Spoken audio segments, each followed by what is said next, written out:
Hello everyone, আজকে আমি social media থেকে আপনি কিভাবে আর্ন করবেন সে বিষয়ে আমি কিছু কথা বলবো।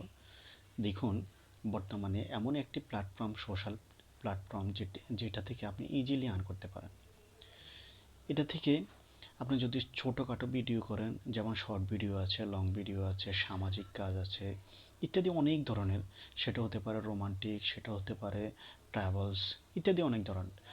যেমন আমি স্পেশালি ট্রাভেলস ভিডিওগুলো ফলো করি এবং করার চেষ্টা করি। এতে করে আমার যেমন স্মৃতি হিসাবে থাকলো, আদার্স আমি যেমন আমার সোশ্যাল প্ল্যাটফর্মগুলোতে দিচ্ছি, ইউটিউবে এবং কি ফেসবুকে, আস্তে আস্তে ধীরে ধীরে আমার ভিউয়ার্স বাড়তেছে এবং কি আমার ফলোয়ার বাড়তেছে।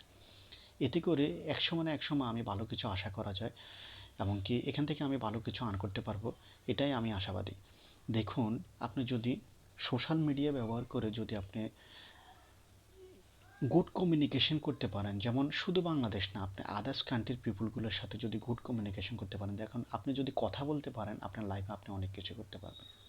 যেমন আপনি গুড কমিউনিকেশন করতেছেন আদার্স কান্ট্রি যারা আছে তাদের সাথে, ধীরে ধীরে আপনি অনেক কিছু শিখতেছেন। এতে করে আপনার লাইফে আপনি অনেক কিছুই করতে পারবেন। আপনি যদি বলতে পারেন আপনি কিছু করতে পারবেন, আপনি যদি বলতে না পারেন আপনি কিছুই করতে পারবেন না লাইফে। আপনি বুঝিয়ে বলতে হবে কীভাবে সেটা শিখতে হবে। সো সোশ্যাল প্ল্যাটফর্ম আপনাকে সে জিনিসগুলো দিচ্ছে আর আপনি নিতে পারতেছেন না, এটাই আপনার ব্যর্থতা। আসলে ধীরে ধীরে তৈরি করেন, চেষ্টা করেন, আপনি এটা থেকে ভালো কিছু আশা করতে পারেন। ভালো একটা প্ল্যাটফর্ম এখানে আছে। যেমন আপনি টাইম স্পেন্ড করার জন্য সোশ্যাল প্ল্যাটফর্মগুলো ব্যবহার করেন, এই টাইম স্পেন্ডের সাথে আপনি যদি একটু মনোযোগী হয়ে কিছু তৈরি করেন, দেখবেন যে আপনি ভালো কিছু আর্ন করতে পারবেন। ধন্যবাদ সবাইকে।